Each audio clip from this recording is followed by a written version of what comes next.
Imagine um conversível a 320 km por hora. O vento açoita o rosto. O ruído é ensurdecedor. Agora, coloque esse carro a 9.000 metros de altura. Antes de verem o primeiro Messerschmitt, a própria altitude tentava matá-los. O B-17 Flying Fortress era uma caixa de metal não pressurizada. O ar lá fora e o ar lá dentro eram um só. À medida que o bombardeiro subia, a pressão despencava. O que acontece com os pulmões humanos na altura do Everest sem a climatização? A resposta é a hipóxia instantânea. A 30.000 pés, a pressão atmosférica é apenas 1/3 da encontrada ao nível do mar. O oxigênio desaparece. O piloto puxa o manche. A mão treme. Ele tenta respirar, mas o ar não vem. É como sugar oxigênio através de um canudo estreito. A máscara emborrachada embaça com o vapor quente. O suor esfria instantaneamente. As pupilas dilatam. A confusão mental chega em segundos. Sem a máscara, a consciência apaga em menos de 2 minutos. O frio não perdoa. A temperatura cai para 60 graus Fahrenheit negativos. É mais gelado que um inverno médio na Antártida. O vento ruge pelas frestas das torres de metralhadoras. O som é um uivo constante que esmaga qualquer pensamento. O interior da cabine não é um refúgio. É uma câmara frigorífica voadora a 200 milhas por hora. A pressão a 30.000 pés é de apenas 300 milímetros de mercúrio. Enquanto os pulmões buscavam oxigênio, a pele travava uma guerra contra os 51 graus negativos. O B-17 não era apenas um avião. Era um túnel de vento congelante a 30.000 pés de altitude. A única barreira contra o colapso térmico era o EF-1, conhecido como Blue Bunny, um macacão azul de lã grossa, cortado por quilômetros de fios elétricos. O sistema se conectava à rede elétrica da aeronave para gerar calor artificial. Mas a tecnologia era traiçoeira. Se um fio se rompesse, o piloto enfrentava 2 extremos. Ou o traje superaquecia, queimando a pele, ou desligava completamente. Sem eletricidade, o corpo humano perdia a batalha em minutos. A hipotermia não era um risco, era uma cronometragem. O metal da aeronave tornava-se um inimigo. Tocar em uma metralhadora Browning sem luvas significava fundir a carne ao aço instantaneamente. Ao puxar a mão, a pele ficava no metal. Em combate, o horror ganhava uma nova forma física. Veteranos relatam que o frio era tão absoluto que o sangue congelava no momento em que saía das feridas. O líquido vermelho virava cristais antes mesmo de atingir o assoalho de alumínio. O sangue parava de correr. A carcaça de alumínio era a única barreira. Uma folha de metal macio e fina, quase papel. Qualquer estilhaço de flak ou projétil da Luftwaffe rasgava essa pele com facilidade. O alvo não era apenas o piloto. Era o sistema de suporte à vida. Se o metal quente atingisse as mangueiras, o desastre começava. Quanto tempo um artilheiro tem se a mangueira de ar for cortada? Exatamente 5 minutos. O sistema principal operava sob baixa pressão. Uma escolha deliberada dos engenheiros. O objetivo? Evitar explosões violentas em caso de impacto. Mas a segurança tinha um preço. A rede de oxigênio era notoriamente instável e frágil. Para emergências, os tripulantes carregavam as Walk-Around Oxygen Bottles, pequenos cilindros portáteis de metal. Eles garantiam mobilidade dentro da fuselagem ou alguns instantes extras de consciência. Sem eles, restavam 2 opções: mergulhar o bombardeiro para altitudes respiráveis ou saltar de paraquedas no vazio congelante. 5 minutos sem oxigênio significam danos cerebrais irreversíveis. É o tempo exato entre a vida e a morte biológica. Veteranos relatam que a hipóxia não dói, ela seduz. O homem simplesmente sente um cansaço súbito e cai no sono. Se o companheiro ao lado não notar a cabeça pendida em 300 segundos, não haverá quem salvar. 300. Sobreviver ao frio e à falta de oxigênio era apenas o começo. A segunda etapa consistia em não colidir com o bombardeiro ao lado em meio ao nevoeiro espesso da Inglaterra. O B-17 não voava sozinho. Ele operava em formações cerradas, com as asas encaixadas quase sob a fuselagem do vizinho. O objetivo era criar campos de tiro sobrepostos, uma fortaleza de metralhadoras, o pesadelo dos caças da Luftwaffe. Mas manter essa geometria por 10 horas era uma tortura psicológica. Como se agrupavam no céu cego da Europa? Através dos assembly ships. Eram modelos antigos do B-17, pintados com cores berrantes, listras e bolinhas. No cinza do nevoeiro inglês, esses navios de montagem serviam como faróis visuais. Os pilotos buscavam essas manchas coloridas para encontrar seu lugar na fila. A decolagem era um exercício de precisão suicida. O intervalo entre as aeronaves variava de 30 a 45 segundos. Menos tempo do que um avião comercial moderno leva para correr a pista. O primeiro bombardeiro ainda lutava para ganhar altitude, enquanto o segundo já iniciava a corrida logo atrás. A visibilidade era nula. O piloto puxava o manche e via apenas o branco da neblina. Segundos depois, a sombra de outra fortaleza voadora surgia a poucos metros de sua asa. Um erro de cálculo significava o fim. As colisões aéreas tornaram-se uma estatística rotineira e brutal. O impacto de duas máquinas carregadas com toneladas de combustível e bombas não deixava sobreviventes. Apenas uma bola de fogo que despencava sobre o campo. O bombardeiro sobrecarregado lutava contra a gravidade para manter seu lugar no grupo. 25.000 mortos. Esse é o custo do aprendizado antes mesmo do primeiro combate. Sem disparos alemães, sem baterias antiaéreas, apenas o peso do metal e a pressa do comando. Por que pilotos morriam aos milhares sem sair dos Estados Unidos? A resposta está no calendário de preparação. No auge da guerra, o tempo era o inimigo mais letal. O curso de 9 meses para pilotos foi esmagado. Restaram apenas 9 semanas. O mesmo valia para artilheiros, navegadores e bombardeiros. Jovens eram lançados ao céu com o mínimo de horas de voo. As colisões no ar não eram fatalidade. Eram o preço sistêmico para acelerar a produção de tripulações. 25.000 soldados americanos morreram em acidentes de treinamento em solo doméstico. Esse número supera as baixas dos Estados Unidos na invasão de Okinawa. A maioria dessas perdas envolvia o B-17. Ele era o cavalo de carga na Europa, operando antes da chegada massiva do B-24 Liberator. O treinamento precário ignorava a física. Aviões pesados tentavam manter formações cerradas sob o comando de novatos. Erros de poucos metros terminavam em metal retorcido e queda livre. A principal causa das tragédias era a manutenção do voo em formação apertada. O frio e a falta de oxigênio eram apenas o prelúdio. Aqueles que sobreviviam ao caos da formação encontravam no horizonte um exército de 1 milhão de homens. Eram os artilheiros alemães. A defesa do Reich operava como uma máquina de precisão. Radares guiavam baterias inteiras de canhões de 88 milímetros. Sistemas de controle de tiro coordenavam dezenas de bocas de fogo simultaneamente. O céu deixava de ser ar para se tornar metal. Um único projétil alemão pesava 10 quilos.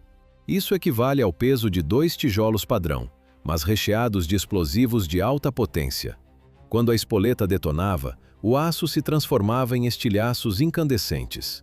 A pele de duralumínio do bombardeiro oferecia a mesma resistência que o papel. As explosões criavam esferas de fumaça negra que manchavam o azul do dia. Em ataques sobre alvos industriais, a densidade dos disparos desafiava a lógica. Veteranos relatavam uma sensação surrealista diante daquela barreira de morte. Pareciam nuvens tão sólidas que era possível saltar do avião e caminhar sobre elas. A barreira de metal não era apenas visual. Quando o projétil de 88 milímetros explodia, a física assumia o controle. A pele humana é macia, o aço incandescente é implacável. Um estilhaço de flak viaja em velocidade supersônica. O impacto é instantâneo. Ossos não têm chance contra essa energia cinética. Eles simplesmente se estilhaçam. O ar comprimido e o metal rasgam a carne como papel. O som dentro da fuselagem mudava. O estrondo da explosão era seguido pelo assobio cortante do vento. O ar gelado entrava por buracos recém-abertos, abafando os gritos dos feridos. Muitos homens usavam os pesados coletes de proteção, os chamados flak vests, mas eles eram inúteis contra o aço que buscava o pescoço e o rosto.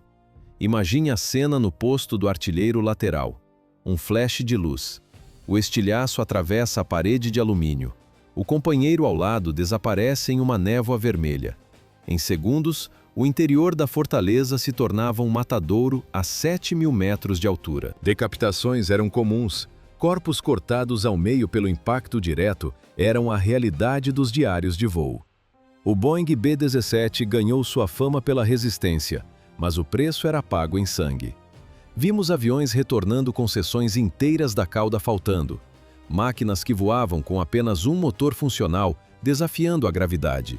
Em alguns casos, o projétil explodia dentro do cockpit, arrancando o nariz de vidro e deixando os pilotos expostos ao vácuo e ao frio extremo. As equipes de terra ficavam paralisadas no momento do pouso.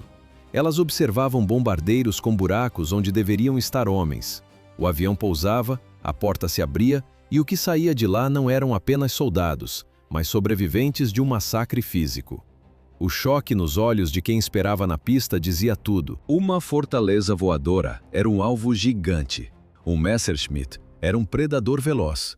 O contraste não podia ser mais brutal. De um lado, toneladas de alumínio lento. Do outro, a elite da Luftwaffe, vinda diretamente da frente oriental. Os alemães pararam de caçar.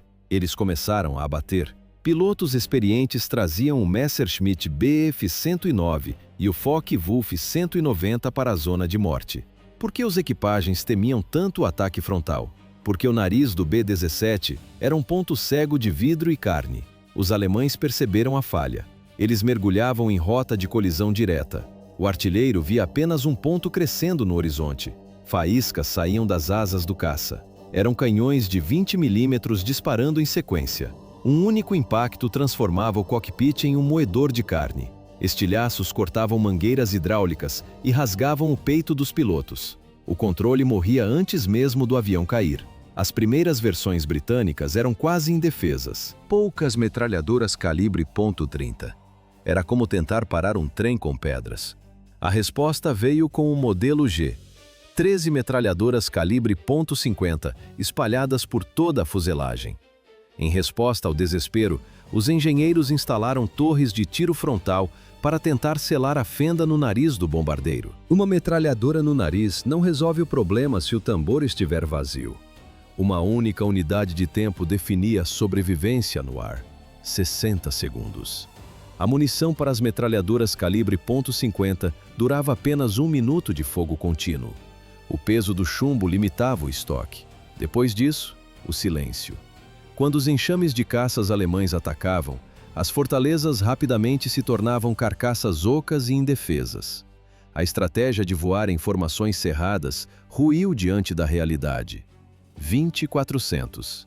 Este é o número de bombardeiros pesados americanos derrubados por caças inimigos. Outros 2.400 caíram sob o fogo da artilharia antiaérea. No total, 5.548 bombardeiros foram perdidos em combate. Esse número supera toda a frota de bombardeiros que os Estados Unidos possuíam antes da guerra. O comando acreditava que 13 metralhadoras e disciplina tática bastariam. Estavam errados. Nos ataques às bases de submarinos, o massacre atingiu o ápice.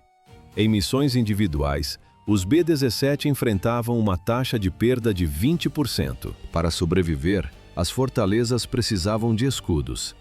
No papel, o plano era sólido. Caças P-47 Thunderbolt e Spitfires decolavam junto com os bombardeiros. Quando os interceptadores alemães surgiam, o céu virava um redemoinho de metal. O objetivo era simples: manter os alemães ocupados enquanto os B-17 seguiam a rota. Mas os caças tinham um limite físico: o combustível. O que sentiam os pilotos dos bombardeiros ao ver sua proteção fazer o retorno? Era o peso do isolamento absoluto sobre solo inimigo. O P-47 era uma máquina formidável, mas seu alcance era curto. Ele não foi projetado para cruzar continentes. No horizonte, o brilho das asas dos caças aliados oscilava enquanto eles faziam um último vira de despedida. Eles inclinavam as asas e mergulhavam de volta para a Inglaterra. O silêncio no rádio confirmava o abandono. Dali em diante, os B-17 estavam sozinhos. O ponto onde o escolta desaparecia era o marco da sentença. Justamente onde o perigo era maior, a proteção sumia. Os alvos mais vitais, como as fábricas de peças para a Luftwaffe, ficavam no coração da Alemanha. Para atingi-los, as fortalezas precisavam percorrer a parte mais vulnerável da jornada sem um único caça por perto. Era uma falha de planejamento que se transformava em traição involuntária a cada milha avançada. Diante do horizonte vazio, o destino estava traçado. O isolamento forçado preparou o terreno para o massacre. O comando aliado insistia na doutrina, mas o preço seria cobrado em metal e sangue. Naquela mesma semana, o calendário da 8ª Força Aérea registraria seus 2 dias mais sombrios. O isolamento no céu da Alemanha transformou a doutrina americana em um massacre a céu aberto. Sem caças de escolta, as fortalezas voadoras tornaram-se alvos fixos em um estande de tiro continental.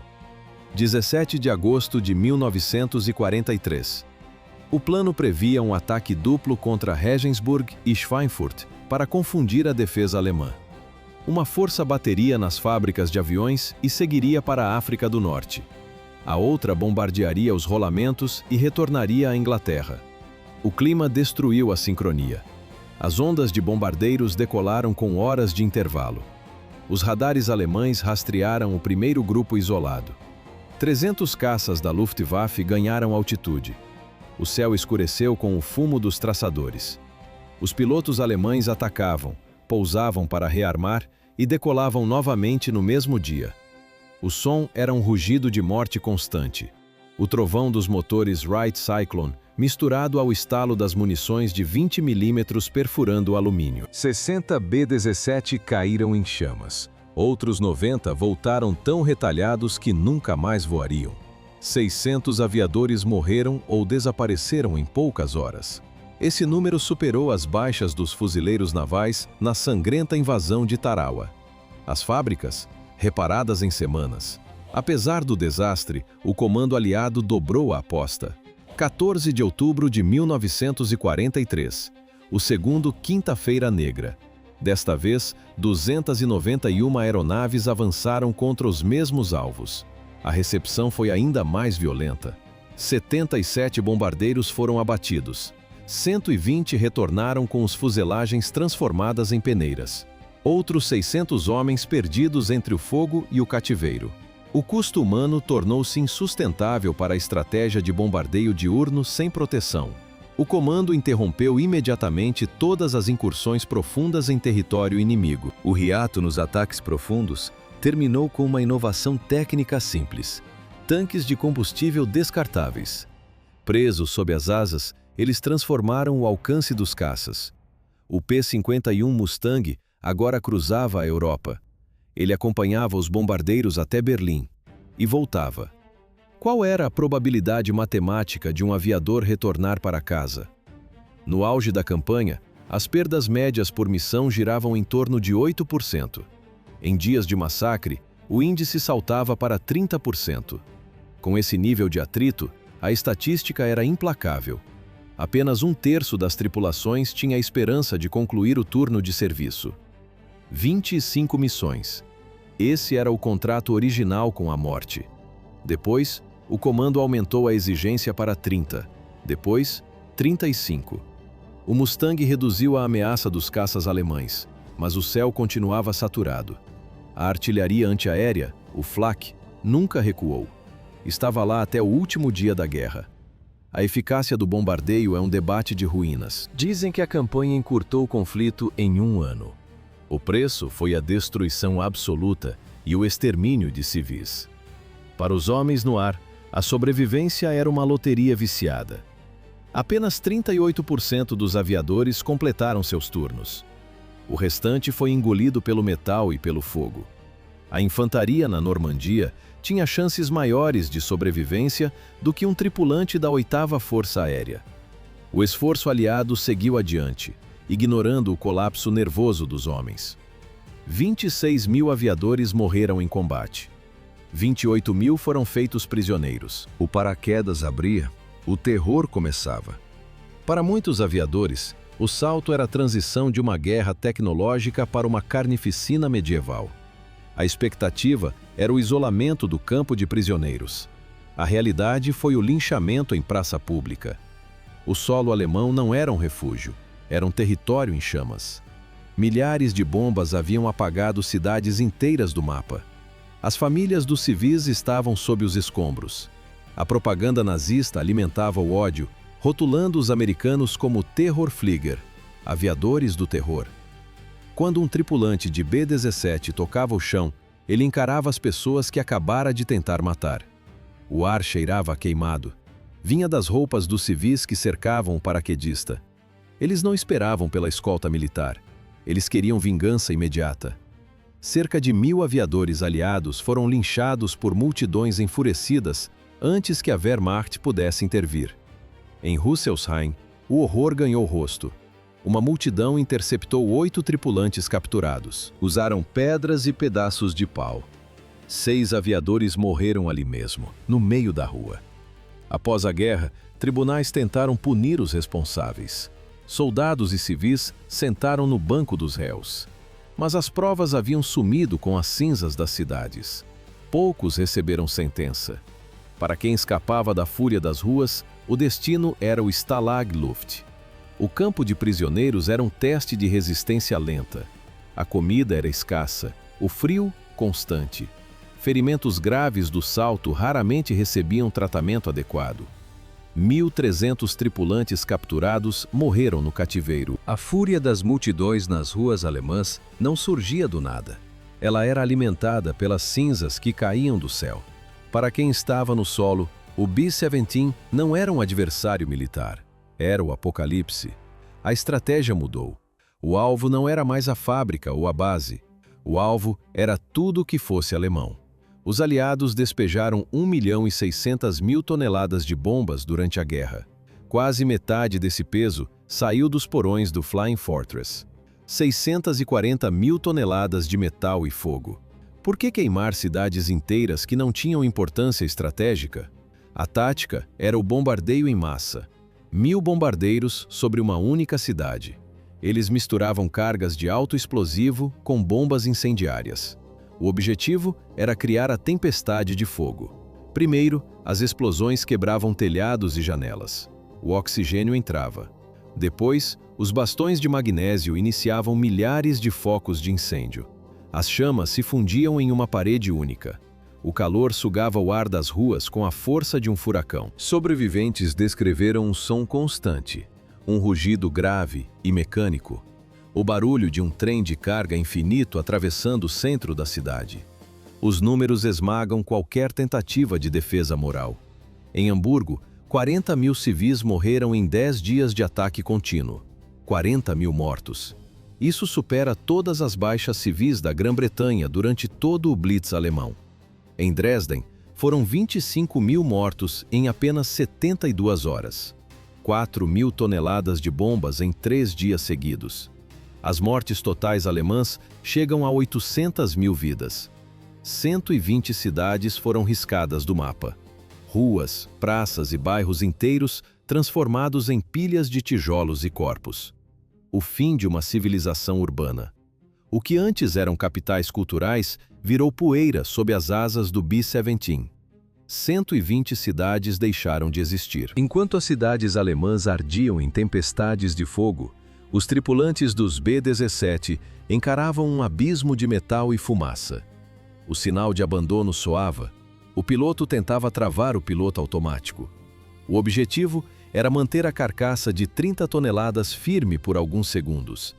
Tempo suficiente para 10 homens tentarem a sorte. A mecânica da fuga era uma armadilha de engenharia. Os tripulantes vestiam macacões pesados e paraquedas volumosos. As escotilhas eram estreitas, o espaço era mínimo. Muitas vezes, o bombardeiro já estava em espiral. A força G pregava os homens contra as paredes de alumínio. O fogo consumia o oxigênio. Sair de um avião em queda livre exigia força bruta e desespero. 50%. Essa era a taxa de sobrevivência para quem tentava saltar. Metade dos homens morria antes de chegar à porta. O salto Era uma loteria de vida ou morte. Se o paraquedas não rasgasse nos estilhaços da artilharia antiaérea, o perigo mudava de forma. Caças alemães circulavam os homens indefesos. Alguns pilotos da Luftwaffe atiravam em quem descia. Para diminuir o tempo de exposição, os aliados modificaram o equipamento. Os paraquedas ficaram menores. A descida tornou-se uma queda acelerada. O impacto contra o solo equivalia a saltar de uma janela do segundo andar. O corpo recebia o choque de uma queda de 6 metros de altura. 50% dos tripulantes que abandonavam a aeronave nunca voltavam para casa. A morte era a regra, o paraquedas a única exceção. Mas, às vezes, a salvação não vinha da seda, e sim dos próprios destroços. Sargento Eugene Moran operava as metralhadoras na cauda do B-17 Rick-Tik-Tavi. Sobre a Alemanha, o caos. Caças da Luftwaffe retalharam o bombardeiro. Moran foi atingido nos 2 braços. Uma explosão quebrou suas costelas. O pior, seu paraquedas estava reduzido a farrapos por estilhaços. Um impacto catastrófico decepou a cauda do resto da fuselagem. Em segundos, Moran estava sozinho.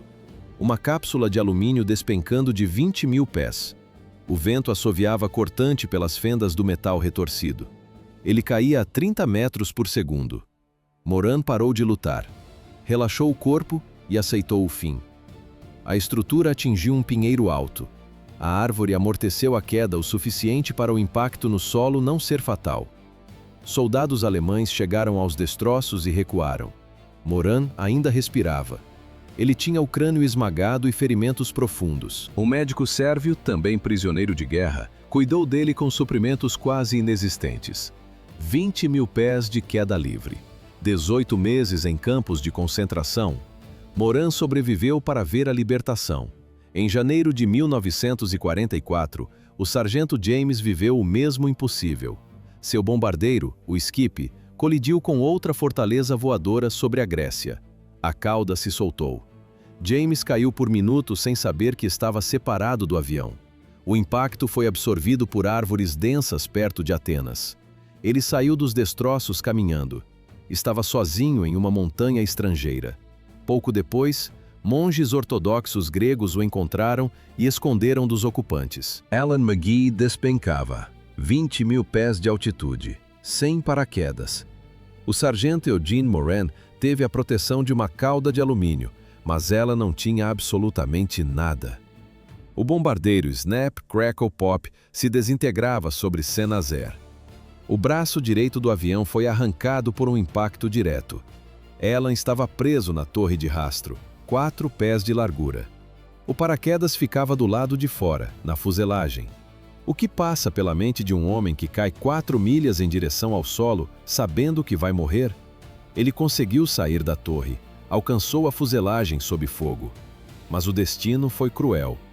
Os estilhaços de flak haviam retalhado seu paraquedas. Um segundo impacto lançou o jovem de 20 anos no vazio. O frio extremo e a falta de oxigênio desligaram seu cérebro. McGee desmaiou. O corpo tornou-se um projétil inerte cruzando as nuvens. A velocidade de queda livre atingiu 190 km por hora.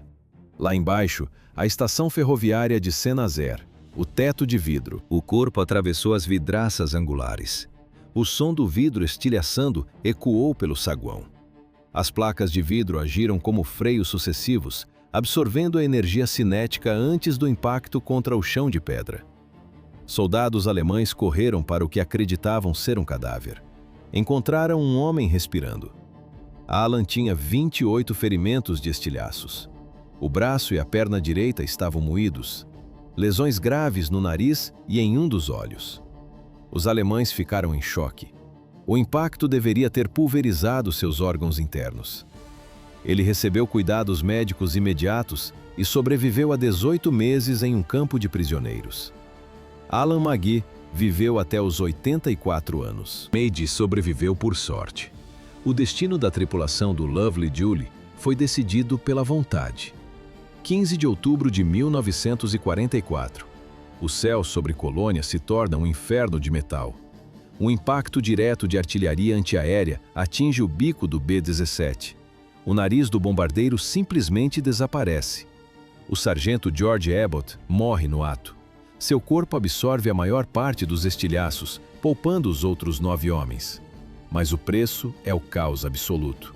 O plexiglass e o alumínio sumiram. A cabine está escancarada para o abismo. Como pilotar um monstro de 30 toneladas sem rosto? O painel de instrumentos foi triturado. O tenente Lawrence Delancey não tem velocímetro, não tem altímetro, não tem bússola. O sistema de oxigênio foi pulverizado. O vento ártico de 40 graus negativos chicoteia o rosto dos pilotos. O ar é ralo, a morte é certa. Delancey toma uma decisão suicida: mergulhar para uma altitude onde o homem possa respirar. Isso coloca o Lovely Julie na mira de cada canhão alemão entre Colônia e o Canal da Mancha. Eles são um alvo lento, aberto e sangrento. O navegador Raymond Ledoux perdeu todos os mapas na explosão. Ele guia o que restou da aeronave pelo território inimigo usando apenas a memória e o instinto. O bombardeiro range. O metal retorcido vibra com a resistência do ar. Eles cruzam o canal em um estado que desafia a engenharia. Sem flaps, sem freios.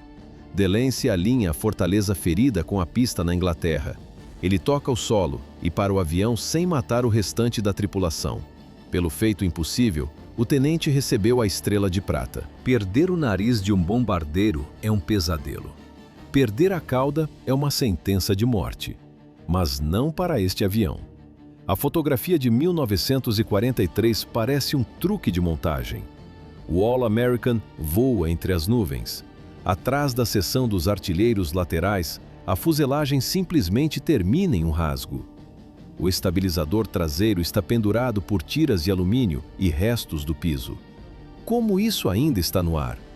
1º de fevereiro de 1943, base de Biskra, Argélia. O B-17 All-American decola para bombardear portos na Tunísia. Missão cumprida. Na volta, o caos. 2 caças Messerschmitt atacam de frente. O primeiro explode sob o fogo dos artilheiros. O segundo perde o controle. O piloto alemão, atingido, vira um projétil de metal. Ele erra o artilheiro lateral por centímetros. Sua asa corta a cauda do bombardeiro como uma navalha. O metal range. O som é de uma catedral de aço sendo mastigada. A cauda balança. Ela torce violentamente no fluxo de ar. O tenente Charles Cutforth, em outro bombardeiro, puxa a câmera. Ele registra o impossível. A imagem de Cutforth se tornaria o símbolo supremo da sobrevivência na guerra aérea. Um gigante de metal transformado em um esqueleto que se recusa a cair. Pelas leis da aviação, o All-American deveria ter se desintegrado no impacto. Quase todos os cabos de controle mecânicos foram cortados. Mas houve um detalhe técnico. No momento da colisão, o piloto automático estava ligado. O sistema usava fios elétricos e servomotores. A eletricidade substituiu os cabos rompidos. Os pilotos lutaram contra o manche. A formação aliada diminuiu a velocidade. Eles cercaram a fortaleza ferida para protegê-la de novos ataques. O All-American voou 300 milhas nessas condições. Ele tocou a pista sem causar ferimentos graves em ninguém da tripulação. Após o pouso, os engenheiros não apenas estudaram o dano, eles consertaram o bombardeiro. O avião retornou ao serviço ativo e voou em missões até o fim da guerra.